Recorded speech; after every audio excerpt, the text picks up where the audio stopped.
7 বার দৌড়ানোর পরে এবার ইসমাইলকে দেখার জন্য ইসমাইলের দিকে আসতেছেন।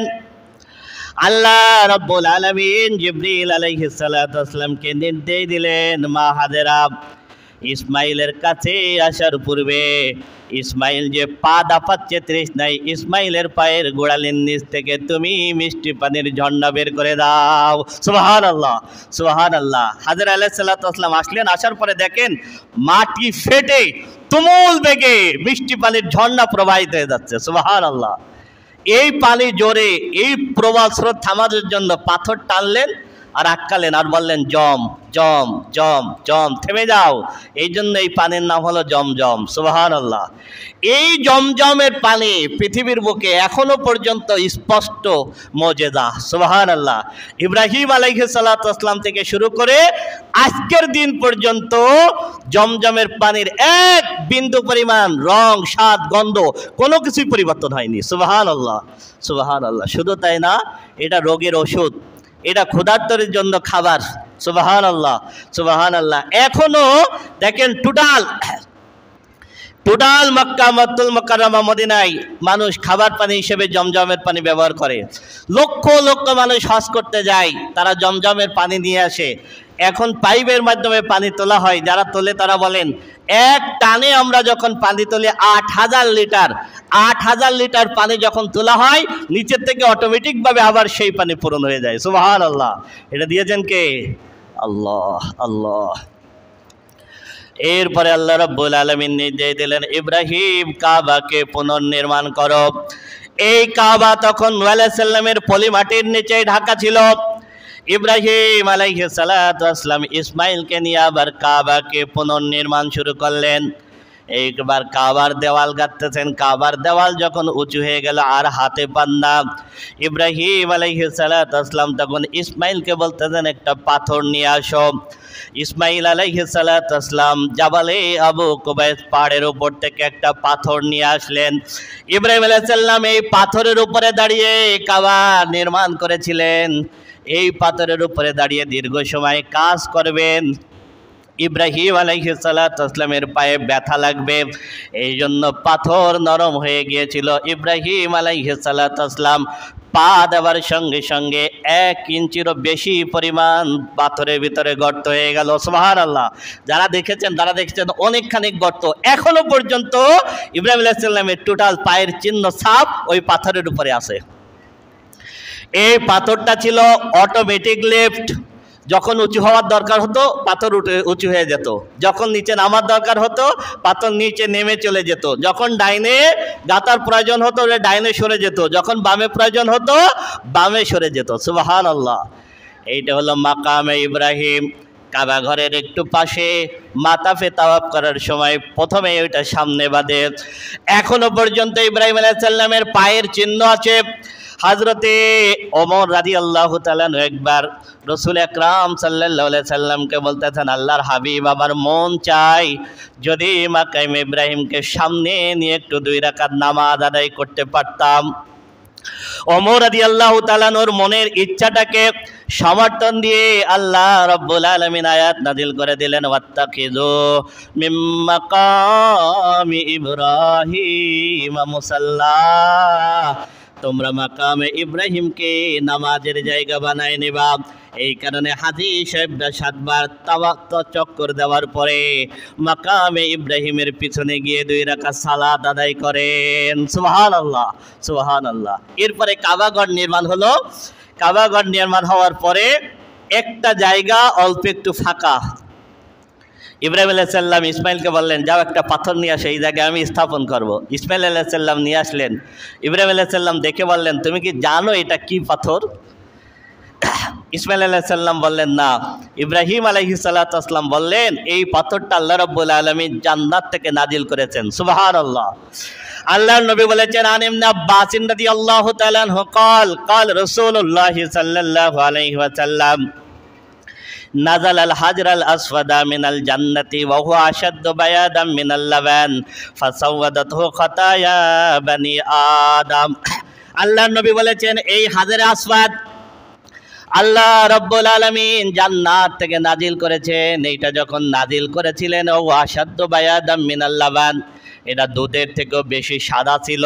ফাসাওয়াদাতহু খাতায়া বানি আদম, কোন বনি আদম যখন সরাসরি অথবা ইশারায় হাজরা আসওয়াদকে চুমু খায়, হাজরা আসওয়াদ সঙ্গে সঙ্গে ওই ব্যক্তির জীবনের সব গুনাহগুলো টেনে নেয়। সুবহানাল্লাহ। আল্লাহ নবী বলেন সাদা ধবধবে ছিল, মানুষের গুনাহ টানতে টানতে পাথরটা কালো হয়ে গেছে। সুবহানাল্লাহ। عن ابن عباس رضي الله تعالى عنه قال قال رسول الله صلى الله عليه وسلم والله لا يبعثنه الله يوم القيامة له عينان يبصر بهما ولسان ينطق به ويشهد على من استلمه بحق। আল্লাহর নবী বলেছেন, আল্লাহর কসম দিয়ে বলতেছে, লা ইয়াবআসান্নাহু আল্লাহু ইয়াউমাল কিয়ামা, আল্লাহ রাব্বুল আলামিন আখিরাতে হাজরা আসওয়াদের জীবন দিবেন। লাহু আইনান ইউবসিরু বিহিমা, হাজরা আসওয়াদের দুইটা চক্ষু থাকবে, ওই দুইটা চক্ষু দিয়ে হাজরা আসওয়াদ সব কিছু দেখতে পারবে। ওয়ালিসানু ইয়ানতিকু বিহি, আল্লাহ রাব্বুল আলামিন হাজরা আসওয়াদকে একটা জিহ্বা দিবেন, এই জিহ্বা দিয়ে হাজরা আসওয়াদ কথা বলবে। ওয়াশহাদু আলা মান ইসতালামাহু বিহাক্কিন, শুধু তাই না, আল্লাহর নবী বলেছেন যারা হাজরে আসওয়াদকে সরাসরি অথবা ইশারায় চুমু খাবে, মান ইসতালামাহু বিহাক্কিন, হাজরে আসওয়াদ আখিরাতে আল্লাহর দরবারে ওই ব্যক্তির জন্য সুপারিশ করবে। সুবহানাল্লাহ। রব্বুল আলামিন পবিত্র কালামে পাকের ভিতরে ইরশাদ ফরমান, ইন্না আউওয়ালা বাইতিন ওয়াদিয়া লিন-নাসি লাল্লাযী বিবাক্কাতা মুবারাকাও ওয়া হুদাল লিল আলামিন, নিশ্চয় পৃথিবীর প্রথম ঘর যেটা আল্লাহ রাব্বুল আলামিন তৈরি করেছেন মানব জাতির জন্য, লাল্লাযী বিবাক্কা, যেটা পবিত্র বাক্কায় অবস্থিত। মক্কাতুল মুকাররমার 50টিরও বেশি নাম আছে। আল্লাহ রাব্বুল আলামিন পবিত্র কোরআনের ভিতরে মক্কাতুল মুকাররমার 5টা নাম ব্যবহার করেছেন। কোথাও বলেছেন মক্কা, কোথাও বলেছেন বাক্কা, কোথাও বলেছেন বালাদ, কোথাও বলেছেন উম্মুল কুরা, কোথাও বলেছেন করিয়া। এই 5টা নাম আল্লাহ রাব্বুল আলামিন কোরআনের ভিতরে ব্যবহার করেছেন। তা আল্লাহ রাব্বুল আলামিন বলতেছেন মানুষের জন্য প্রথম ঘর যেটা আল্লাহ রাব্বুল আলামিন তৈরি করেছেন, যেটার অবস্থিত পবিত্র মক্কাতুল মুকাররমায়, পবিত্র বাক্কায়। মানুষ, আল্লাহ রাব্বুল আলামিন মানুষকে পৃথিবীতে প্রেরণ করার আগে মানুষের জন্য আল্লাহ রাব্বুল আলামিন একটা ঘর বানিয়েছেন, সেটা হলো কাবা। সুবহানাল্লাহ। কাবার ঠিক সোজাসুজি 7ম আসমানের উপরে একটা মসজিদ আছে, বাইতুল মামুর। এই মসজিদটা হলো ফেরেশতাদের মসজিদ। প্রতিদিন 70,000 ফেরেশতা বাইতুল মামুরকে তাওয়াফ করে। প্রতিদিন কত ফেরেশতা? 70,000। রাসূল আকরাম সাল্লাল্লাহু আলাইহি ওয়াসাল্লাম বলেন, এইভাবে কিয়ামত পর্যন্ত ফেরেশতারা বাইতুল মামুর তাওয়াফ করতে থাকবে, প্রতিদিন 70,000, কিয়ামত পর্যন্ত চলতে থাকবে। একজন ফেরেশতা 2 বার তাওয়াফ করার সুযোগ পাবে না। সুবহানাল্লাহ। তা আল্লাহ রাব্বুল আলামিন মানুষ সৃষ্টির আগে ফেরেশতাদেরকে বললেন, আমি পৃথিবীতে আমার খলিফা পাঠাইতে চাই, তা তোমরা যেমন বাইতুল মামুরকে তাওয়াফ করো, আমার খলিফা যেন পৃথিবীতে গিয়ে আমার ঘর তাওয়াফ করতে পারে, এই জন্য ঠিক এই সোজা একটা ঘর তৈরি করে দিয়ে আসো। সুবহানাল্লাহ। সেটা হলো কাবা। সেটা হলো কি? সুবহানাল্লাহ। এরপরে আল্লাহ রাব্বুল আলামিন বলতেছেন, ওয়াহিদনা ইলা ইব্রাহিম ওয়া ইসমাঈল আন তাহিরা বাইতিয়া লিত-তাইফিন ওয়াল আকিফিন ওয়ার রুকআইস সুজুদ। আল্লাহ বলতেছেন, আমি রব্বুল আলামিন ইব্রাহিম এবং ইসমাঈল আলাইহিস সালামের কাছে ওয়াদা নিয়েছিলাম, বলেছিলাম, হে ইব্রাহিম এবং হে ইসমাইল, তোমরা বাইতুল্লাহর চতুর্পাশ সব সময় পরিষ্কার পরিচ্ছন্ন করে রাখবা। লিত-তাইফিন, তাওয়াফকারীদের জন্য, ওয়াল আকিফিন, ইতিকাফকারীদের জন্য, ওয়ার রুকআই সুজুদ, রুকুকারীদের জন্য এবং সাজদাকারীদের জন্য। সুবহানাল্লাহ। আমি ইব্রাহিম আর ইসমাইলকে বলেছিলাম এই জায়গা সবসময় পবিত্র করে রাখবা, কারণ পৃথিবীর প্রান্ত থেকে মানুষ এখানে আসবে, তাওয়াফ করবে, এখানে ইতিকাফ করবে, এখানে রুকু করবে, এখানে সাজদা করবে। সুবহানাল্লাহ। এই জন্য আল্লাহর নবী বলেছেন, সালাতুন ফিল মসজিদিল হারামি আফদালু মিন মিয়াতি আলফি সালাতিন। কোনো ব্যক্তি যদি হারাম শরীফের ভিতরে নামাজ আদায় করে, কোনো ব্যক্তি যদি হারাম শরীফের ভিতরে 1 রাকাত সালাত আদায় করে, তাহলে ওই ব্যক্তির আমল নামায় 1 লক্ষ রাকাত নামাজ পড়ার সব লেখা হয়। সুবহানাল্লাহ। পৃথিবীর অন্য প্রান্তে যদি কেউ 1 রাকাত নামাজ আদায় করে, হারাম শরীফের ভিতরে নামাজ আদায় করলে কত গুণ সওয়াব হয়? 1 লক্ষ গুণ সওয়াব হয়। আল্লাহ নবী বলেছেন, প্রতিদিন এই বাইতুল্লাহ 120টা রহমত নাজিল হয়। 60টা রহমত নাজিল হয় যারা তাওয়াফ করতেছে তাদের উপরে। আর 40 লিল মুসাল্লিন, 40টি রহমত নাজিল হয় ওখানে যারা নামাজ আদায় করতেছেন তাদের উপরে। 20 লিন নাজিরিন, আর 20টা রহমত নাজিল হয় যারা কাবা ঘরের দিকে তাকায় আছে তাদের জন্য। সুবহানাল্লাহ। এই জন্য কাবা ঘরের দিকে তাকায় থাকাটাও ইবাদত, কাবা ঘরের ভিতর দিকে তাকায় থাকাটাও কি ইবাদত। এই জন্য বাইতুল্লাহ তাওয়াফ করার পর জমজমের পানি পান করে মাকামে ইব্রাহিমের পিছনে 2 রাকাত সালাত আদায় করে একটু বসে কিছুক্ষণ কাবার দিকে মন ভরে একটু তাকায় থাকতে হয়। কাবা ঘরের ভিতরে দিকে তাকিয়ে থাকা অবস্থায় আল্লাহর দরবারে যে দোয়া করা হয় সঙ্গে সঙ্গে ওই দোয়া আল্লাহর দরবারে কবুল হয়ে যায়। সুবহানাল্লাহ। এই জন্য তাকায় তাকায় আল্লাহর কাছে দোয়া করতে হয়। সুবহানাল্লাহ। তাকায় তাকায় আল্লাহর দরবারে দোয়া করতে হয়। আল হজ্জ আশহুরুম মা'লুমাত ফামান ফারাদা ফীহিন্নাল হজ্জ ফালা রাফাসা ওয়ালা ফুসুকা ওয়ালা জিদালা ফিল হজ্জ وما تفعلوا من خير يعلمه الله وتزودوا فإن خير الزاد التقوى واتقوني يا أولي الألباب। আল্লাহ বলতেছেন, আল হজ্জ আশহুরুম মা'লুমাত, হজের মাস নির্ধারিত। তার মানে এই নির্ধারিত সময়ের ভিতরে হজের ইহরাম বাঁধতে হয়। হজের মাস হলো শাওয়াল, জুলকাদ এবং জুলহাজ মাসের প্রথম 10 দিন। এর ভিতরে ইহরাম বাঁধতে হয়। এর বাহিরে গিয়ে হজের ইহরাম বাঁধলে হজ আদায় হয় না। তাহলে এই নির্দিষ্ট সময়ের ভিতরে ফামান ফারাদা ফীহিন্নাল হজ, যার উপরে হজ ফরজ হবে, যে ব্যক্তি হজ করতে যাবে, ফালাম ইয়ারফুস, সে যেন হজে গিয়ে কোনো অশ্লীল কাজ না করে, ওয়ালা ফুসুকা, কোনো গুনাহের কাজ যেন না করে, ওয়ালা জিদালা ফিল হজ, হজে গিয়ে কেউ যেন আরেকজনের সাথে অহেতুক ঝগড়া বিবাদ তর্কতর্কি না করে। ওয়ামা তাফআলু মিন খাইরি ইয়ালামুল্লাহ, এরপর আল্লাহ বলতেছেন, তোমরা যত ভালো কাজ করো সব কিছুর ব্যাপারে জানেন কে? আল্লাহ। আমি আল্লাহ সব কিছু জানি, তোমাদের কে ভালো কাজ করতেছে সব কিছু আমি আল্লাহ জানি। ওয়া তাজাওয়াদু, আর যখন তোমরা হজে যাবে তখন তোমরা তোমাদের প্রয়োজনীয় সামগ্রী সঙ্গে করে নিয়ে যাবে। রাসূল আকরাম সাল্লাল্লাহু আলাইহি সাল্লামের সময়ে ইয়ামনের দিক থেকে কিছু মানুষ যেত হজে, তারা বাড়ির থেকে যখন বের হতো কিছু নিয়ে বের হতো না, বলতো আল্লাহর উপরে ভরসা, যা খাওয়াবে আল্লাহ খাওয়াবে, যেখানে যে অবস্থায় থাকবো আল্লাহ থাকাবে।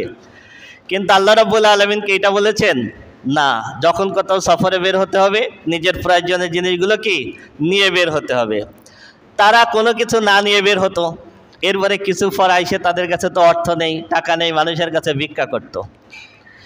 এখনো পর্যন্ত এই ট্রেডিশন আছে, এখনো যারা গিয়েছেন তারা জানেন। দেখবেন চাতালের বাহিরে বিভিন্ন হোটেলে বিভিন্ন সময় খাবার দেওয়া হয়। তা দেখবেন আফ্রিকা বা বিভিন্ন অঞ্চল থেকে কিছু মানুষ আসে, এরা এদের মুখস্থ কোথায় কোথায় খাবার দেয়, এরা ঠিক ওই টাইমগুলোতে ওই জায়গায় কাতারে দাঁড়ায় যায়। আবার দেখবেন এরা বাসা ভাড়াও নিয়ে থাকে না, ওই চাতালের উপর চাতালেই ঘুমায় রাত কাটায় দেয়। তা আল্লাহ রাব্বুল আলামিন বলতেছেন, ওয়া তাজাওয়াদু, তোমরা যখন যাবে তখন প্রয়োজনীয় জিনিসপত্র সংগ্রহ করে নিয়ে যাবে। ফাইন্না খায়রা যাদি তাকওয়া, তবে তোমরা যত পাথেয় সংগ্রহ করো না কেন সর্বোত্তম পাথেয় হলো তাকওয়া। সুবহানাল্লাহ। তোমাদের সাথে যেন অবশ্যই কি থাকে? তাকওয়া থাকে। অবশ্যই তোমরা তাকওয়াকে সঙ্গে করে নিয়ে যাবে। ওয়াত্তাকুনি ইয়া উলিল আলবাব, হে জ্ঞানীরা আমি আল্লাহকে ভয় করো। সুবহানাল্লাহ, আমি আল্লাহকে ভয় করো। রাসূল আকরাম সাল্লাল্লাহু আলাইহি সাল্লাম বলতেছেন তাআজ্জালু ইলাল হাজ্জি ইয়ানি আল ফরিদা, তোমাদের যার উপরে হজ ফরজ হবে সে যেন হজ করতে দেরি না করে, হজ করতে যেন দেরি না করে, দ্রুতই যেন হজ করে ফেলে। হজ ফরজ হয়ে গেলে যেন দ্রুতই হজ করে ফেলে। কেন? ফাইন্না আহাদাকুম লা ইয়াদরি মা ইয়ারিদু লাহু, কারণ তোমরা কেউ জানো না ভবিষ্যতে তোমার ভাগ্যে কি আছে। আমরা অনেকে নিয়াত করি ওই রিটায়ার্ড হব, রিটায়ার্ডের টাকা দিয়ে হজে যাব, এর আগে হজ ফরজ থাকলেও যাচ্ছি না। আবার অনেক সময় দেখা যায় ছেলের উপরে হজ ফরজ, পিতার উপরে হজ ফরজ না। এখন ছেলে চিন্তা করে যে বাপ হজ করিনি আমি হজ করব, তা কি হয়? এইটা কিন্তু ঠিক না। যদি ছেলের উপরে হজ ফরজ থাকে আগে ছেলের হজ করতে হবে, পিতা করলো কি না করলো সেটা দেখার বিষয় না। সুতরাং যার উপরে হজ ফরজ হবে সঙ্গে সঙ্গে সেজন্য কি করে? হজ আদায় করে নেয়। কারণ অন্য হাদিসে রাসূল আকরাম সাল্লাল্লাহু আলাইহি সাল্লাম আরো কঠোরভাবে বলেছেন মান মাতা ওয়ালাম ইয়াহুজ্জা ওয়া আলাইহিল হজ ফালইয়ামুত ইনশাআ ইয়াহুদিয়া ওয়া ইনশাআ নাসরানিয়া, যেই ব্যক্তি মারা গেল হজ করলো না অথচ তার উপরে হজ ফরজ ছিল। কোন ব্যক্তি এমন অবস্থায় মারা গেল হজ করলো না অথচ তার উপরে কি ছিল? হজ ফরজ ছিল। ফালিয়ামুত ইনশাআ ইয়াহুদিয়া ওয়া ইনশাআ নাসরানিয়া, সে ইহুদি হয়ে মরল নাকি খ্রিস্টান হয়ে মরল আমি রাসূলের কোনো দায়িত্ব নাই। নাউজুবিল্লাহ। কত কঠোর কথা, কত কঠোর কথা। আন আবি হুরায়রা রাদিয়াল্লাহু তাআলা আনহু قال قال رسول الله صلى الله عليه وسلم ইন্নাল ইসলাম ইয়াহদিমু মা কানা ক্বাবলাহু ওয়া ইন্নাল হিজরাতা ইয়াহদিমু মা কানা ক্বাবলাহা ওয়া ইন্নাল হাজ্জা ইয়াহদিমু মা কানা ক্বাবলাহু। আল্লাহর নবী বলেন কোন ব্যক্তি যখন ইসলাম গ্রহণ করে, কোন অমুসলিম যখন ইসলাম গ্রহণ করে, ইসলাম গ্রহণ করার সঙ্গে সঙ্গে আল্লাহ রাব্বুল আলামিন তার পিছনের গুনাহগুলো মাফ করে দেন। সুবহানাল্লাহ। পিছনের গুনাহগুলো আল্লাহ কি করে দেন? মাফ করে দেন। ওয়া ইন্নাল হিজরাতা ইয়াহদিমু মা কানা ক্বাবলাহা, আর যেই ব্যক্তি আল্লাহর রাসূলের সঙ্গে হিজরত করেছে, যেই ব্যক্তি হিজরত করেছে হিজরত করার সঙ্গে সঙ্গে আল্লাহ রাব্বুল আলামিন তার পিছনের গুনাহগুলো মাফ করে দেন। সুবহানাল্লাহ। ওয়া ইন্নাল হাজ্জা ইয়াহদিমু মা কানা ক্বাবলাহু, আর যেই ব্যক্তি আল্লাহর সন্তুষ্টির জন্য আল্লাহর ঘরের হজ করলো আল্লাহ রাব্বুল আলামিন তার পিছনের জীবনের গুনাহগুলো মাফ করে দেন। সুবহানাল্লাহ, সুবহানাল্লাহ। আল্লাহর নবী বলেছেন মান হাজ্জা হাযাল বাইতে ফালাম ইয়ারফুস ওয়ালাম ইয়াফসুক রাজাকা ইয়াউমিন ওয়ালাদাতহু উম্মুহু, যেই ব্যক্তি আমার এই বাইতুল্লাহর হজ করলো, যেই ব্যক্তি এই পবিত্র বাইতুল্লাহর হজ করলো, এখানে সে ফাহিশা কাজ করলো না, গুনাহের কাজ করলো না, ওই ব্যক্তি হজ করে বাড়িতে ফিরে আসে এমন অবস্থায় কেমন যেন তার মা আজকে তাকে পৃথিবীতে ভূমিষ্ঠ করেছে। সুবহানাল্লাহ। আজকে পৃথিবীতে ভূমিষ্ঠ করেছে, এইরকম শিশু যেমন নিষ্পাপ থাকে আল্লাহ এরকম নিষ্পাপ বানাই দেন। সুবহানাল্লাহ। আন আবি হুরায়রা রাদিয়াল্লাহু তাআলা আনহু قال قال رسول الله صلى الله عليه وسلم العمرة إلى العمرة كفارة لما بينهما والحج المبرور ليس له جزاء إلا الجنة। আল্লাহর নবী বলেছেন কোন ব্যক্তি একটা উমরা করলো পরে আরেকটা উমরা করলো, এই দুই উমরার মাঝখানের গুনাহগুলো মাফ হয়ে যায়। সুবহানাল্লাহ। আল হাজ্জুল মাবরুর লাইসা লাহু জাযাউন ইল্লাল জান্নাহ, আর যেই ব্যক্তির হজ নেক হজ, যেই ব্যক্তির হজ আল্লাহর দরবারে কবুল হয় এই হজের পুরস্কার জান্নাত ছাড়া আর কিছুই না। সুবহানাল্লাহ। এই জন্য যাদের হজ ফরজ হয়েছে আল্লাহ রাব্বুল আলামিন আমাদের তৌফিক দিন, হজ যাদের ফরজ হয়ে গেছে তারা যেন দ্রুত হজ আদায় করতে পারে। আমিন। হযরত ইব্রাহিম আলাইহিস সালাতু ওয়াস সালামকে আল্লাহ রাব্বুল আলামিন যখন বৃদ্ধ বয়সে সন্তান দিলেন, ইসমাইল আলাইহিস সালাতু ওয়াস সালাম শিশু, আল্লাহ রাব্বুল আলামিন নির্দেশ দিলেন এই শিশু ইসমাইল আর তার মা হাজেরাকে মক্কাতুল মুকাররমায় রেখে আসো। তখন মক্কায় কোনো জনমানব নেই, কোনো খাবার নেই, কোনো পানি নেই। এই জনমানবহীন মরু প্রান্তরে আল্লাহ রাব্বুল আলামিন রেখে আসার নির্দেশ দিলেন। ইব্রাহিম আলাইহিস সালাতু ওয়াস সালাম তখন সিরিয়ার থেকে স্ত্রী আর সন্তানকে নিয়ে মক্কায় আসলেন। আসার পরে এই জায়গায় রেখে আবার ইব্রাহিম আলাইহিস সালাম ফিরে যাচ্ছেন। মা হাজেরা তখন 3টা প্রশ্ন করেছিলেন, আল্লাহর পয়গম্বর আমাদেরকে এখানে রেখে যাচ্ছেন, আমরা কি খাবো? ইব্রাহিম আলাইহিস সালাম কিছুই বলেন নাই। দ্বিতীয় প্রশ্ন করলেন, আমরা কোথায় থাকবো? ইব্রাহিম আলাইহিস সালাম কিছুই বলেন নাই। 3 নম্বর প্রশ্ন করলেন, আমরা কি পান করব? ইব্রাহিম আলাইহিস সালাম তবুও কোনো উত্তর দিলেন না। মা হাজেরা চতুর্থ প্রশ্ন করতেছেন, আল্লাহু আমরুকা বিহাযা, আমাদেরকে এখানে রেখে যাওয়ার নির্দেশ কি আল্লাহ দিয়েছেন? ইব্রাহিম আলাইহিস সালাম শুধু চতুর্থ নম্বর প্রশ্নের উত্তর দিয়েছিলেন নাম, হ্যাঁ। কি বলেছিলেন? হ্যাঁ। সঙ্গে সঙ্গে মা হাজেরা বললেন, আল্লাহর পয়গম্বর যদি আল্লাহর পক্ষ থেকে যদি নির্দেশ হয়ে থাকে তাহলে আমার ভিতরে বিশ্বাস আছে, ইয়াকিন আছে, আপনি নিশ্চিন্তে সিরিয়ায় চলে যান। নিশ্চয় আমাদের এখানে থাকা খাওয়া এবং পানির ব্যবস্থা আল্লাহর পক্ষ থেকে হয়ে যাবে। সুবহানাল্লাহ। এর নাম হলো ঈমান। ইব্রাহিম আলাইহিস সালাতু ওয়াস সালাম সিরিয়ার দিকে রওনা দিলেন। বারবার স্ত্রী আর সন্তানের দিকে তাকাচ্ছেন। যতদূর পর্যন্ত স্ত্রী আর সন্তানকে দেখা গেল শুধু বারবার পিছন ফিরে তাকালেন। এরপরে যখন আর দেখা যায় না, যখন আড়াল হয়ে গেল, তখন ছোট্ট একটা পাহাড়ের পাদদেশে বসে আল্লাহর দরবারে একটা দোয়া করেছিলেন। এই দোয়া আল্লাহ রাব্বুল আলামিন কোরআনের ভিতরে কোট করেছেন, রব্বানা ইন্নী আযকানতু মিন যুররিয়্যাতি বিওয়াদিন গায়রি যি যারইন ইনদা বাইতিকাল মুহাররাম রব্বানা লিয়ুকিমুস সালাতা ফাজআল আফিদাতাম মিনান নাসি তাহবি ইলাইহিম ওয়ারযুকহুম মিনাস সামারাতি লাআল্লাহুম ইয়াশকুরুন। আল্লাহর দরবারে দোয়া করেছিলেন, রব্বুল আলামিন আপনার পবিত্র বাইতুল্লাহর পাশে আমার সন্তানের পক্ষ থেকে একটা বসতি স্থাপন করে গেলাম, এমন একটা উপত্যকায় যে উপত্যকায় চাষাবাদ হয় না। রব্বুল আলামিন এই জনমানবহীন মরু প্রান্তরে তুমি তাদের জন্য ফলমূল দিয়ে খাবারের ব্যবস্থা করে দিও।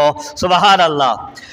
আর তারা যেন এখানে নামাজ প্রতিষ্ঠা করতে পারে, এই জন্য সমগ্র পৃথিবীর মানুষের অন্তর তুমি এই ভূখণ্ডের দিকে ঝুঁকাইয়া দাও। সুবহানাল্লাহ। এই জন্য হজের সময় আসলে পৃথিবীর প্রান্তের মুসলমানরা ওই জায়গায় যাওয়ার জন্য পাগল হয়ে যায়। এটা হযরতে ইব্রাহিম আলাইহিস সালাতু ওয়াস সালামের দোয়া। শুধু তাই না, আরো আশ্চর্য হবেন, যেখানে চাষাবাদ হয় না, ইব্রাহিম আলাইহিস সালাতু ওয়াস সালাম আল্লাহর দরবারে চাষাবাদের দোয়া করেননি, চাষাবাদের দোয়া করেননি। আল্লাহর দরবারে দোয়া করেছিলেন, আল্লাহ এদেরকে ফলমূল দিয়ে খাবারের ব্যবস্থা করো। আজও পর্যন্ত জাজিরাতুল আরবের বুকে ব্যাপক চাষাবাদ হয় না, কিন্তু আপনি পৃথিবীর যে কোনো প্রান্তের যে কোনো ফল ওইখানে চাইবেন পাওয়া যাবে। ব্যবস্থা করেছেন কে? আল্লাহ। ইব্রাহিম আলাইহিস সালাতু ওয়াস সালামের দোয়া। আল্লাহ রাব্বুল আলামিন জিবরিল আলাইহিস সালাতু ওয়াস সালামকে নির্দেশ দিলেন। ওই সময় পৃথিবীর সবচেয়ে বড় ফলের বাগান ছিল ইয়ামনে। হযরতে জিবরিল আলাইহিস সালাতু ওয়াস সালাম ইয়ামনের ফলের বাগানটা একেবারে মাটির থেকে পুরা ফলের বাগানটা হাতের উপরে তুললেন। তোলার পরে বাইতুল্লাহকে 7 বার তাওয়াফ করালেন। বাইতুল্লাহকে 7 বার তাওয়াফ করানোর পরে এই মক্কার ভূখণ্ডে স্থাপন করে দিলেন। এই ভূখণ্ডের নাম হলো তায়েফ। সুবহানাল্লাহ। তায়েফ শব্দের অর্থ হলো তাওয়াফকারী। তায়েফ শব্দের অর্থ কি? পৃথিবীর একটা মাত্র ভূখণ্ড যেটা বাইতুল্লাহকে তাওয়াফ করেছে। সুবহানাল্লাহ। এই কারণে তায়েফে সব ধরনের ফল পাবেন আপনি। তায়েফে যে সমস্ত ফল পাবেন সেই ফলগুলোর রস কি? তায়েফের যে সমস্ত ডালিম, এরম বড় বড় আনার, এই আনারগুলোর ভিতরে প্রচুর পরিমাণে রস।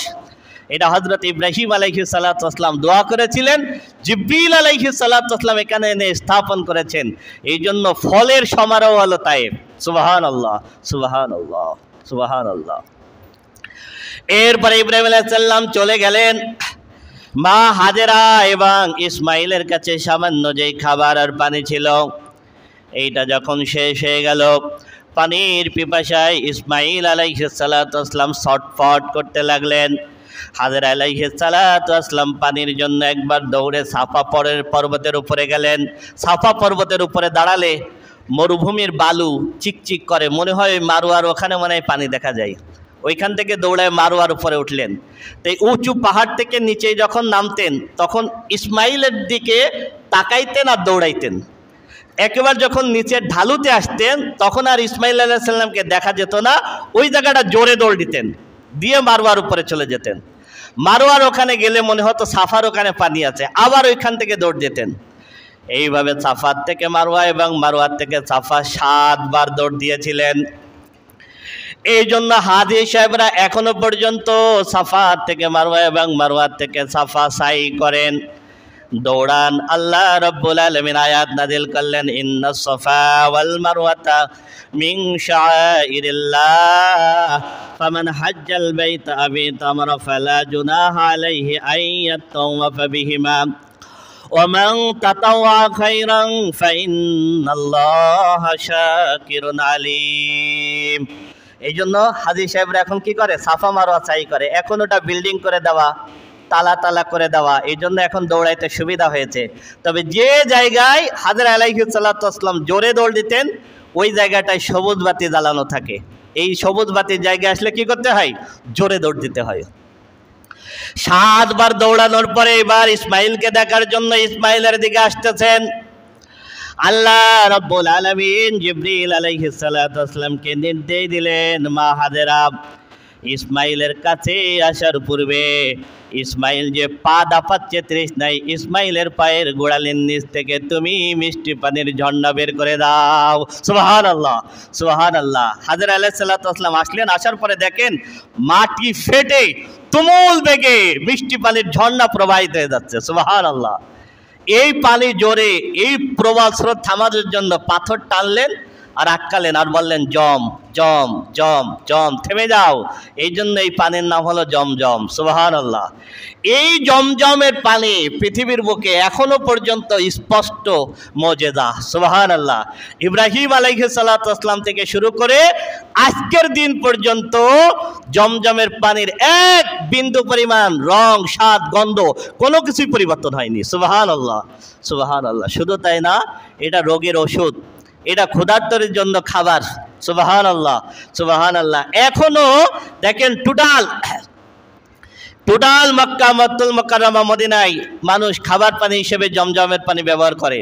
লক্ষ লক্ষ মানুষ হজ করতে যায়, তারা জমজমের পানি নিয়ে আসে। এখন পাইপের মাধ্যমে পানি তোলা হয়, যারা তোলে তারা বলেন এক টানে আমরা যখন পানি তুলি 8000 লিটার, 8000 লিটার পানি যখন তোলা হয় নিচের থেকে অটোমেটিকভাবে আবার সেই পানি পূরণ হয়ে যায়। সুবহানাল্লাহ। এটা দিয়েছেন কে? আল্লাহ, আল্লাহ। এরপরে আল্লাহ রাব্বুল আলামিন নির্দেশ দিলেন, ইব্রাহিম কাবাকে পুনর্নির্মাণ করো। এই কাবা তখন নূহ আলাইহিস সালামের পলি মাটির নিচে ঢাকা ছিল। ইব্রাহিম আলাইহিস সালাতু ওয়াসসালাম ইসমাইলকে নিয়ে আবার কাবাকে পুনর্নির্মাণ শুরু করলেন। একবার কাবার দেওয়াল গাঁথতেছেন, কাবার দেওয়াল যখন উঁচু হয়ে গেল আর হাতে পান্না, ইব্রাহিম আলাইহিস সালাতু ওয়াসসালাম তখন ইসমাইলকে বলতেছেন একটা পাথর নিয়ে আসো। ইসমাইল আলাইহিস সালাতু ওয়াসসালাম জাবালে আবু কুবাইস পাহাড়ের উপর থেকে একটা পাথর নিয়ে আসলেন। ইব্রাহিম আলাইহিস সালাম এই পাথরের উপরে দাঁড়িয়ে কাবা নির্মাণ করেছিলেন। এই পাথরের উপরে দাঁড়িয়ে দীর্ঘ সময় কাজ করবেন। ইব্রাহিম আলাইহিস সালাতু ওয়াসসালামের পায়ে ব্যথা লাগবে, এই জন্য পাথর নরম হয়ে গিয়েছিল। ইব্রাহিম আলাইহিস সালাতু ওয়াসসালাম পা দেওয়ার সঙ্গে সঙ্গে 1 ইঞ্চিরও বেশি পরিমাণ পাথরের ভিতরে গর্ত হয়ে গেল। সুবহানাল্লাহ। যারা দেখেছেন তারা দেখেছেন অনেকখানি গর্ত, এখনো পর্যন্ত ইব্রাহিম আলাইহিস সালামের টোটাল পায়ের চিহ্ন, ছাপ ওই পাথরের উপরে আছে। এই পাথরটা ছিল অটোমেটিক লিফট। যখন উঁচু হওয়ার দরকার হতো পাথর উঁচু হয়ে যেত, যখন নিচে নামার দরকার হতো পাথর নিচে নেমে চলে যেত, যখন ডাইনে গাতার প্রয়োজন হতো ডাইনে সরে যেত, যখন বামে প্রয়োজন হতো বামে সরে যেত। সুবহানাল্লাহ। এইটা হলো মাকামে ইব্রাহিম। কাবা ঘরের একটু পাশে মাতাফে তাওয়াফ করার সময় প্রথমে ওইটা সামনে বাঁধে। এখনো পর্যন্ত ইব্রাহিম আলাইহিস সালামের পায়ের চিহ্ন আছে। হযরতে ওমর রাদিয়াল্লাহু তাআলা একবার রাসূল আকরাম সাল্লাল্লাহু আলাইহি সাল্লামকে বলতেছেন, আল্লাহর হাবিব, আমার মন চাই যদি মাকাম ইব্রাহিমকে সামনে নিয়ে একটু 2 রাকাত নামাজ আদায় করতে পারতাম। ওমর রাদিয়াল্লাহু তাআলা নূর মনের ইচ্ছাটাকে সমর্থন দিয়ে আল্লাহ রাব্বুল আলামিন আয়াত নাযিল করে দিলেন, ওয়াত্তাখিযু মিন মাকামি ইব্রাহিম মুসাল্লা, তোমরা মাকামে ইব্রাহিমকে নামাজের জায়গা বানায় নিবা। এই কারণে হাজী সাহেবরা 7 বার তাওয়াফ চক্কর দেওয়ার পরে মাকামে ইব্রাহিমের পিছনে গিয়ে 2 রাকাত সালাত আদায় করেন। সুবহানাল্লাহ, সুবহানাল্লাহ। এরপরে কাবাঘর নির্মাণ হলো। কাবাঘর নির্মাণ হওয়ার পরে একটা জায়গা অল্প একটু ফাঁকা। ইব্রাহিম আলাইহিস সালাম ইসমাইলকে বললেন, যাও একটা পাথর নিয়ে আসো, এই জায়গায় আমি স্থাপন করব। ইসমাইল আলাইহিস সালাম নিয়ে আসলেন। ইব্রাহিম আলাইহিস সালাম দেখে বললেন, তুমি কি জানো এটা কি পাথর? ইসমাইল আলাইহিস সালাম বললেন, না। ইব্রাহিম আলাইহিস সালাতু ওয়াসসালাম বললেন, এই পাথরটা আল্লাহ রাব্বুল আলামিন জান্নাত থেকে নাজিল করেছেন। সুবহানাল্লাহ। আল্লাহর নবী বলেছেন, আন ইবনে আব্বাস রাদিয়াল্লাহু তাআলা আনহু قال قال رسول الله صلى الله عليه وسلم نزل الحجر الأسود من الجنة وهو أشد بياضا من اللبن فسودته خطايا بني آدم।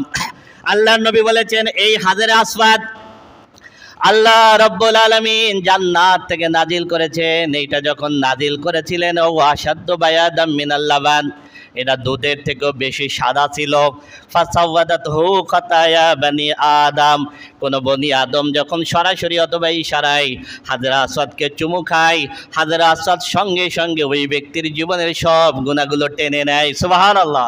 আল্লাহ নবী বলেন, সাদা ধবধবে ছিল, মানুষের গুনাহ টানতে টানতে পাথরটা কালো হয়ে গেছে। সুবহানাল্লাহ।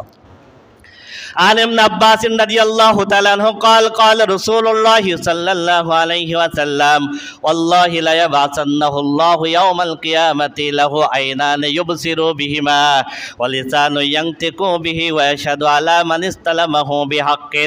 আল্লাহর নবী বলেছেন, আল্লাহর কসম দিয়ে বলতেছে, লা ইয়াবআসান্নাহুল্লাহু ইয়াউমাল কিয়ামা, আল্লাহ রাব্বুল আলামিন আখিরাতে হাজরা আসওয়াদের জীবন দিবেন।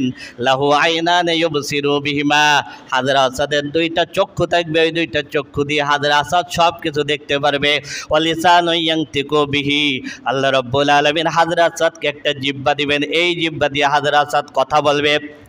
ওয়াশহাদু আলা মান ইসতালামাহু বিহাক্কিন, শুধু তাই না, আল্লাহর নবী বলেছেন, যারা হাজরে আসওয়াদকে সরাসরি অথবা ইশারায় চুমু খাবে, মান ইসতালামাহু বিহাক্কিন, হাজরে আসওয়াদ আখিরাতে আল্লাহর দরবারে ওই ব্যক্তির জন্য সুপারিশ করবে। সুবহানাল্লাহ, সুবহানাল্লাহ। এই হাজরে আসওয়াদ এবং কাবাঘরের দরজা, এর মাঝখানে ছোট্ট একটু দেয়াল, এই দেয়ালটাকে বলা হয় মুলতাজিম।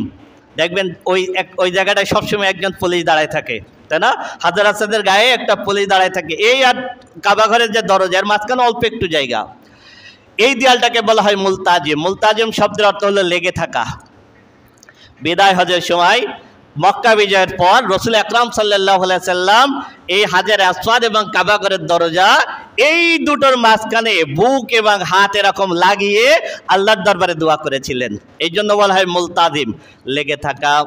এই জন্য কোনো ব্যক্তি যদি মুলতাজিমে হাত এবং বুক লাগিয়ে আল্লাহর দরবারে দোয়া করে, সঙ্গে সঙ্গে ওই দোয়া আল্লাহর দরবারে কবুল হয়ে যায়। সুবহানাল্লাহ। এরপরে হলো কাবাঘরের দরজা। আপনি যদি নিচের থেকে একটু উঁচু করে হাত দেন, হয়তো কাবাঘরের নিচের দরজা ধরতে পারবেন। এই কাবাঘরের দরজার উপরে লেখা আছে, কুল ইয়া ইবাদিয়াল্লাযীনা আসরাফু আলা আনফুসিহিম লা তাকনাতু মির রাহমাতিল্লাহ ইন্নাল্লাহা ইয়াগফিরুয যুনুবা জামিআ ইন্নাহু হুয়াল গফুরুর রহিম। হে রাসূল, আপনি বলে দিন, আমার বান্দারা যারা গুনাহ করতে করতে সীমা লঙ্ঘন করে ফেলেছো, খবরদার আমি আল্লাহর রহমত থেকে নিরাশ হইও না। সুবহানাল্লাহ। নিশ্চয় আল্লাহ তোমাদের জীবনে সব গুনাহগুলো মাফ করে দেবেন। নিশ্চয় আল্লাহ ক্ষমাশীল এবং দয়ালু। এই আয়াত কাবাঘরের দরজার উপরে লেখা আছে। এই কাবাঘরের দরজা এবং হাতিম এর মাঝখানের জায়গাটাকে বলা হয় মুসাল্লা জিবরিল।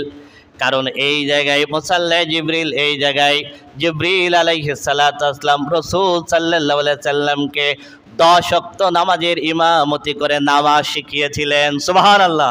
এই জন্য সম্ভব হলো এখানে নামাজ পড়তে হয়। এরপরে হলো হাতিম। এই হাতিম ইব্রাহিম আলাইহিস সালাতু ওয়াস সালামের সময় কাবা ঘরের ভিতরে ছিল। পরে কুরাইশরা যখন কাবা ঘর পুনরায় নির্মাণ করে তখন কাবা ঘরটাকে একটু ছোট করে ফেলে। এর মাঝখানে অনেক ঘটনা আমি সংক্ষেপে বলতেছি। তখন হাতিমের অংশটা কাবা ঘরের বাহিরে চলে যায়, কাবা ঘরের বাইরে চলে যায়, যেটা দেখবেন আপনারা দেওয়াল দিয়ে ঘেরা যে অংশটা, এটা ইব্রাহিম আলাইহিস সালামের সময় কাবা ঘরের ভিতরে ছিল। এটাকে বলা হয় হাতিম। আয়েশা সিদ্দিকা রাদিয়াল্লাহু তাআলা আনহা একবার বললেন, আল্লাহর হাবিব, আমি কাবা ঘরের ভিতরে ঢুকে নামাজ পড়তে চাই। রাসূল সাল্লাল্লাহু আলাইহি ওয়াসাল্লাম আয়েশা সিদ্দিকার হাত ধরে এনে হাতিমের ভিতরে ঢুকাই দিয়ে বললেন, এই হাতিম কাবার অংশ, হাতিমে নামাজ পড়লে কাবা ঘরের ভিতরে নামাজ পড়া হয়ে যায়। সুবহানাল্লাহ। এই জন্য হাতিমের ভিতরে ঢুকে সালাত আদায় করতে হয়। এই হাতিমের ভিতরে যখন ঢুকবেন উপরের দিকে তাকাইলে দেখতে পাবেন একটা স্বর্ণের নালা আছে। কাবা ঘরের ছাদের থেকে এই নালা এসে হাতিমের ভিতরে শেষ হয়েছে। বৃষ্টি যখন হয় তখন কাবা ঘরের ছাদের পানি এই মিজাবে রহমত দিয়ে হাতিমের ভিতরে পড়ে। কোনো ব্যক্তি যদি এই হাতিমের ভিতরে মিজাবে রহমতের নিচে দাঁড়িয়ে আল্লাহর দরবারে দোয়া করে, সঙ্গে সঙ্গে ওই দোয়া আল্লাহর দরবারে কবুল হয়ে যায়। সুবহানাল্লাহ। কত জায়গা যে আছে যেখানে দোয়া করলেই দোয়া কবুল হয়। এরপরে হলো রুকনে ইয়ামনে। এই রুকনে ইয়ামতে সবসময় 70 জন ফেরেশতা থাকে। তাওয়াফ করার সময় রুকনে ইয়ামনে একটু স্পর্শ করে যেতে হয়। যদি কোনো ব্যক্তি হাত দিয়ে একটু স্পর্শ করে যায় তাহলে ওই 70 জন ফেরেশতা ওই ব্যক্তির জন্য আল্লাহর দরবারে ক্ষমা প্রার্থনা করে। সুবহানাল্লাহ। আপনি যদি বাবু সালাম গেট দিয়ে বের হন, বাবু সালাম গেট দিয়ে যখন বের হবেন ডাইনে উঠলে হলো সাফা মারওয়া, আর যখন একটু সোজা একেবারে বাইরে চলে আসবেন এরপরে দেখবেন ওইখানে একটা চলন্ত সিঁড়ি আছে। এই চলন্ত সিঁড়ি দিয়ে যখন উপরে উঠবেন একটা চাতাল আছে। এই জায়গায় ছিল খাদিজা রাদিয়াল্লাহু তাআলা আনহার ঘর। এখন এই ঘরের চিহ্ন নেই, চাতাল হয়ে গেছে। এই জায়গায় এখন মানুষ নামাজ পড়ে। এই চাতাল থেকে একটু সামনে যখন হেঁটে যাবেন ওই জায়গায় দেখতে পাবেন একটা লাইব্রেরি করা আছে। এইটা হলো আমার নবী মুহাম্মদ রাসূলুল্লাহ সাল্লাল্লাহু আলাইহি সাল্লামের জন্মস্থান। সুবহানাল্লাহ। এই ঘরে রাসূল আকরাম সাল্লাল্লাহু জন্মগ্রহণ করেছেন। এখন লাইব্রেরি বানায় দেওয়া হয়েছে জাবালে আবু কুবাইস পাহাড়ের পাদদেশে। আবার নবীর যে ঘর জন্মস্থান এর ঠিক অপোজিটে ছিল আবু জাহালের বাড়ি, যেটাকে এখন সবথেকে বড় টয়লেটখানা বানাই দেওয়া হয়েছে। বিশাল বড় টয়লেটখানা, এটা ছিল আবু জাহালের বাড়ি। আর এই জাবালে আবু কুবাইস পাহাড়ের পাদদেশে হলো আমার নবীর বাড়ি ছিল, যেটা এখন লাইব্রেরি বানায় দেওয়া হয়েছে। এই জাবালে আবু কুবাইস পাহাড়ের এক অংশের উপরে এখন বাদশার বাড়ি। আল্লাহর নবী এই জাবালে আবু কুবাইস পাহাড়ের উপরে দাঁড়িয়ে চাঁদকে দ্বিখণ্ডিত করেছিলেন। সুবহানাল্লাহ, সুবহানাল্লাহ। আবু জাহাল একবার বলেছিল, মুহাম্মদ তুমি যদি সত্য নবী হও কেমন পারো চাঁদকে দ্বিখণ্ডিত করে দাও। আবু জাহাল মনে করেছিল যারা জাদুকর তারা তো আকাশে জাদু করতে পারে না, ঠিক আছে, এই জন্য মোহাম্মদকে চাঁদ দ্বিখণ্ডিত করতে পারবে না। এই জাবালে আবু কুবাইস পাহাড়ের উপরে দাঁড়িয়ে রাসূল সাল্লাল্লাহু আঙ্গুল দিয়ে ইশারা করেছিলেন, চাঁদ 2 খণ্ড হয়ে পড়ে গেছিল। সুবহানাল্লাহ। আবার ইশারা করলে একত্রিত হয়ে গেছিল। কাবা ঘর যখন নির্মাণ হয়ে গেল আল্লাহ রাব্বুল আলামিন ইব্রাহিম আলাইহিস সালামকে বলেছিলেন, ওয়াজ্জিন ফিন্নাসি বিল হজ ইয়াতুকা রিজালান আলা কুল্লি দামিরি ইয়াতিনা মিন কুল্লি ফাজ্জিন আমিক। হে ইব্রাহিম, তুমি এখন হজের আজান দাও। তুমি যখন হজের আজান দিবে তুমি এরপরে দেখতে পারবে পৃথিবীর প্রান্ত থেকে পায়ে হেঁটে অথবা পশু পাখির পিঠে চড়ে যানবাহনে চড়ে সারা পৃথিবীর মানুষ এই জায়গায় উপস্থিত হয়ে যাবে। তখন হযরতে ইব্রাহিম আলাইহিস সালাতু ওয়াস সালাম এই জাবালে আবু কুবাইস পাহাড়ের উপরে দাঁড়িয়ে আজান দিয়েছিলেন। সুবহানাল্লাহ, সুবহানাল্লাহ। এখানে দাঁড়িয়ে আজান দিয়েছিলেন। এই জন্য হজের তালবিয়া যখন পড়তে হয়, লাব্বাইক আল্লাহুম্মা লাব্বাইক লাব্বাইক লা শারীকা লাকা লাব্বাইক ইন্নাল হামদা ওয়ান নি'মাতা লাকা ওয়াল মুলক লা শারীকা লাক, এই তালবিয়া যখন পাঠ করতে হয় তখন মনে মনে বলতে হয় ইব্রাহিম আলাইহিস সালাম হজের আজান দিচ্ছেন, আমি তার জবাব দিয়ে বলতেছি লাব্বাইক। সুবহানাল্লাহ, সুবহানাল্লাহ। এই জাবালে আবু কুবাইস পাহাড়ের এক পাশে আমার নবীর বাড়ি, ঠিক তার অপোজিট সাইডে আবু বকর সিদ্দিক রাদিয়াল্লাহু তাআলা আনহুর বাড়ি, যেটা এখন মসজিদ করা হয়েছে, মসজিদে আবু বকর। এই মসজিদের আবু বকরের পাশে হলো ক্লক টাওয়ার, ওই যে বিশাল ঘড়ি ক্লক টাওয়ার, এই যে ক্লক টাওয়ার, আর এর পাশে হলো ইব্রাহিম খলিল রোড। ইব্রাহিম খলিল রোড হলো ইব্রাহিম আলাইহিস সালাম সিরিয়ার থেকে যখন মক্কায় এসেছিলেন এই রাস্তা দিয়ে ঢুকেছিলেন, এই জন্য এই রোডটাকে বলা হয় ইব্রাহিম খলিল রোড। এক পাশে আবু বকর সিদ্দিক রাদিয়াল্লাহু তাআলা আনহুর বাড়ি, আর ইব্রাহিম খলিল রোডের অপোজিট সাইডে আরেকটা পাহাড় আছে, এই পাহাড়টার নাম হলো জাবালে ওমর। এই জাবালে ওমরের উপর হযরত ওমর রাদিয়াল্লাহু তাআলা আনহুর বাড়ি। সুবহানাল্লাহ, সুবহানাল্লাহ। এই ওমর রাদিয়াল্লাহু তাআলা জাবালে ওমর, এর পাশে হলো মাকবারাতু শিবাইকা, যেইখানে শিশু বাচ্চাদেরকে ওইখানে জীবন্ত কবর দেওয়া হতো। সুমাইয়া রাদিয়াল্লাহু তাআলা আনহাকে এই জায়গায় শহীদ করা হয়েছে। দাহিয়াতুল কালবি রাদিয়াল্লাহু তাআলা আনহু নিজে ওই জায়গায় ৭০ জন নারীকে জীবন্ত কবর দিয়েছেন। ছোট্ট কন্যা সন্তানদেরকে সেখানে জীবন্ত কবর দেওয়া হতো। মাকবারাতু শিবাইকা, এই মাকবারাতু শিবাইকার পাশ দিয়ে ২.৫ কিলোমিটার, একটু ২.৫ কিলোমিটারের মতো সামনে গেলে একটা পাহাড় আছে, এই পাহাড়টার নাম হলো জাবালে কাবা। এই জাবালে কাবার পাথর দিয়ে ইব্রাহিম আলাইহিস সালাম কাবা ঘর নির্মাণ করেছিলেন। সুবহানাল্লাহ। এখনো পর্যন্ত যতবার সংস্কার করা হয় কাবা ঘর এই জাবালে কাবার পাথর দিয়েই করা হয়। সুবহানাল্লাহ, সুবহানাল্লাহ। এরপরে হাজী সাহেবরা যখন মিনায় যান, রসুল আকরাম সাল্লাল্লাহু আলাইহি সাল্লামের বাড়ির পাশ দিয়ে মিনায় যেতে গেলে জান্নাতুল মুআল্লা, এই জান্নাতুল মুআল্লায় হযরত খাদিজা রাদিয়াল্লাহু তাআলা আনহার কবর, অসংখ্য সাহাবীর কবর। এর পাশে একটা মসজিদ আছে, মসজিদে ফাতাহ। মক্কা বিজয়ের পর রসুল আকরাম সাল্লাল্লাহু আলাইহি সাল্লাম এইখানে বিজয়ের পতাকা উড়িয়েছিলেন। সুবহানাল্লাহ। এই মসজিদে ফাতাহ ঠিক অপোজিট একটা মসজিদ আছে, মসজিদে সাজারা। রসুল আকরাম সাল্লাল্লাহু আলাইহি সাল্লামের একবার ইস্তেঞ্জার প্রয়োজন হলো, আড়াল করার মতো কোনো জায়গা খুঁজে পান না, দূর দেখলেন একটা গাছ, এই গাছকে রসুল আকরাম সাল্লাল্লাহু আলাইহি ওয়াসাল্লাম ইশারায় ডাক দিলেন, মরুভূমির বালু ছেড়ে গাছ রসুল সাল্লাল্লাহু আলাইহি ওয়াসাল্লামের সামনে হাজির হয়ে গেল। রসুল সাল্লাল্লাহু আলাইহি ওয়াসাল্লাম গাছকে আড়াল করে ইস্তেঞ্জা করেছিলেন, আবার গাছটা জায়গায় চলে গিয়েছিল। এই জায়গায় একটা মসজিদ নির্মাণ হয়েছে, মসজিদে সাজারা। সাজারা শব্দের অর্থ হলো গাছ। সুবহানাল্লাহ। এর থেকে আরেকটু সামনে গেলে আরেকটা মসজিদ পাবে, মসজিদে জিন। এই জায়গায় একদিন ঈশার নামাজের পরে রসুল আকরাম সাল্লাল্লাহু আলাইহি ওয়াসাল্লাম আব্দুল্লাহ ইবনে মাসউদ রাদিয়াল্লাহু তাআলা আনহুকে নিয়ে গিয়েছিলেন ঈশার নামাজের পরে। এই জায়গায় রসুল আকরাম সাল্লাল্লাহু আলাইহি সাল্লামের কাছে লক্ষ লক্ষ জিন এসেছিল। এই জিনরা রসুল আকরাম সাল্লাল্লাহু আলাইহি সাল্লামের মুখে কোরআন তেলাওয়াত শুনে মুসলমান হয়ে গিয়েছিল। সুবহানাল্লাহ। এই জায়গায় একটা মসজিদ নির্মাণ হয়েছে, এই মসজিদটার নাম হলো মসজিদে জিন। এই মসজিদে জিন থেকে আরেকটু এগিয়ে গেলে আরেকটা মসজিদ পাবেন, মসজিদে ইজাবা। ইজাবা শব্দের অর্থ হলো কবুল হওয়া। এই জায়গায় রসুল আকরাম সাল্লাল্লাহু আলাইহি সাল্লাম একটা দোয়া করেছিলেন, আল্লাহ রব্বুল আলামিন তুমি ওমর ইবনুল হিশাম অথবা ওমর ইবনুল খাত্তাব, এই দুইজনের যে কোনো একজনকে তুমি ইসলামের জন্য কবুল করে নাও। ওমর ইবনুল হিশাম হলো আবু জাহাল, আর ওমর ইবনুল খাত্তাব হলো ওমর রাদিয়াল্লাহু তাআলা আনহু। আল্লাহ রাব্বুল আলামিন দোয়া কবুল করেছিলেন, যেই কারণে হযরত ওমর রাদিয়াল্লাহু তাআলা আনহু রাসূল সাল্লাল্লাহু আলাইহি ওয়াসাল্লামকে হত্যা করতে গিয়ে মুসলমান হয়েছিলেন। সুবহানাল্লাহ। এই দোয়া করেছিলেন এই জায়গায় বসে, এই জায়গাটায় মসজিদ হয়েছে মসজিদে ইজাবা।